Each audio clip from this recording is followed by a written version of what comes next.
what are words? What are they, right? So they're these little black symbols on paper. If you have a piece of paper that has words on it, well, you break it down into its components, right? So it's just we call them letters that are put next to each other and that make words, right? And a certain combination of those letters means that this is a different word from this word. But when you break it down, it's just a piece of paper which is made from tree, and then it's ink that's put on the paper in a certain pattern, right, to form a letter, which is put next to another pattern, which is another letter, right? So Hmm. in that sense, do the words really exist, right? So words, we could say like they mentally exist. They exist in our mind because we perceive the ink on the paper in that shape as a word. So mentally and psychologically, the word exists.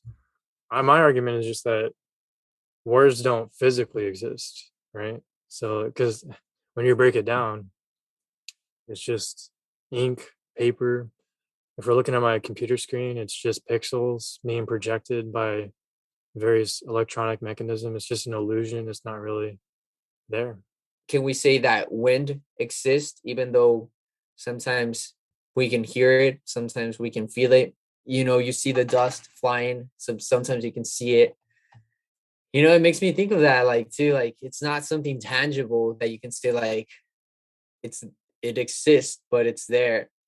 And I guess that's something more like natural. Words are something that is humanly created, right? That's another thing. Like, and it makes me think, like, well, maybe what about in a parallel universe? What we consider as a language here is just blabber, with them, or how about extraterrestrial, Yeah, like beings? that movie Like, we Arrival. won't be able to communicate the same way because Yeah. they have maybe a different language. So to them, we're just saying, stuff, like we're making sounds, like dogs make sounds, like birds make sounds. We've basically made a way of categorizing different things, or giving, certain patterns of sounds to associate them with a particular object. Even cross cultures, sometimes people say, well, this is bread, but then in Spanish it's pan. So Right. who's right, the English or the Spanish? With so many different languages, it's still the same object, it's still the same,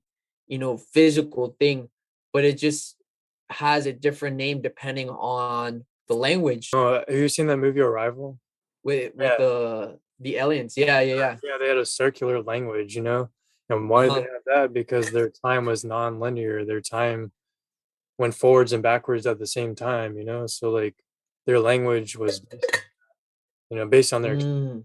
their symbols, if you will, like the ink they shot out Oh, that forms a letter or a word or a sentence. yeah. Yeah. So we're able to communicate in 2D form, right?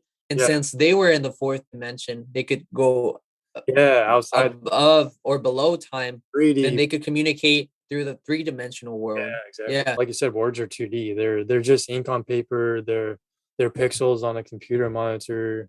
And in our mind interprets those patterns and then forms it into what we call a word. And we learn that as a child growing up. And there are critical periods. So it's not like the brain has some level of genetic predispositions for language and for understanding words.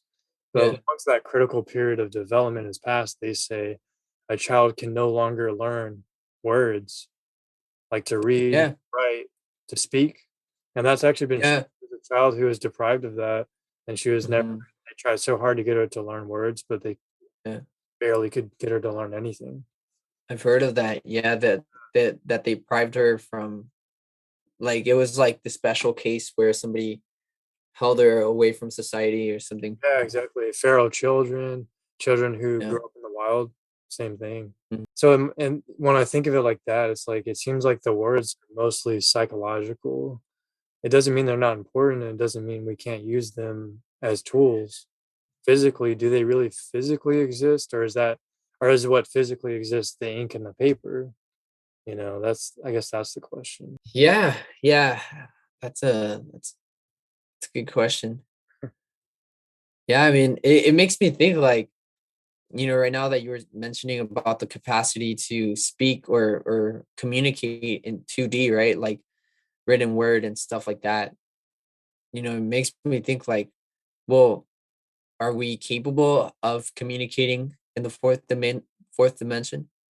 Yeah, if we could, Is that what prayer is? It makes me think of that. I know we've had a that's podcast about that, so don't want to get too much into it, but yeah, but briefly, that is true. Like, if you could, maybe prayers do pass that barrier into the fourth dimension, and where we could say God or a higher power could exist. kind of like you said, the movie Arrival. Well, they communicated, through these circular objects.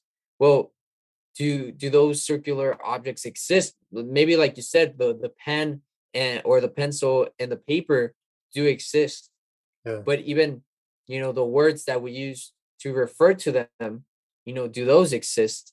And yeah, I think they exist within our reality. I think that's what it is. Maybe it exists within one's personal reality or one's general reality amongst people. Because let's say, for example, if a tree falls in the forest, did it really fall if only one person saw it? Like